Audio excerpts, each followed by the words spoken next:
মেয়েরা যখন বয়ফ্রেন্ডের সঙ্গে ফুচকা খেতে যায়। এ কি কাকু, তুমি এত বড় বড় ফুচকা দিচ্ছ কেন আমাকে? এই ফুচকাটা খাওয়ার জন্য তো আমার এত বড় হাওয়া হবে না। দেখেছো বাবু, তুমি কিছু বলো, আমি কিন্তু পরের দিন থেকে এই দোকানে কোনোদিনও ফুচকা খেতে আসবো না। কত বড় বড় ফুচকা দিচ্ছে বলো, দূর ছোট ছোট ফুচকা দাও। দেখেছো, ঠিক করে খেতেও পারছি না, আমি সব ভেঙে যাচ্ছে।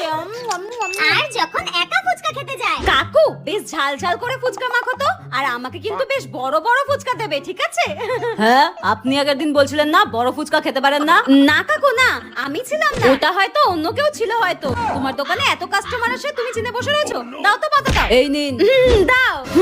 এ কি কাকু, এরকম টিকটিকি ডিমের সাইজের ফুচকা দিচ্ছ কেন? বড় বড় ফুচকা দাও। আগেই তো বললাম এত ছোট ছোট ফুচকা আমি খাই না, বড় বড় ফুচকা দাও, নইলে কিন্তু টাকা দেবো না। যত সব বড় বড় ফুচকা দাও। ইস, কেমন ফাটকা ফুটকা লিকলিকা ফুচকা দিচ্ছে, সব জল বেরিয়ে যাচ্ছে। দুধ ভালো লাগে না।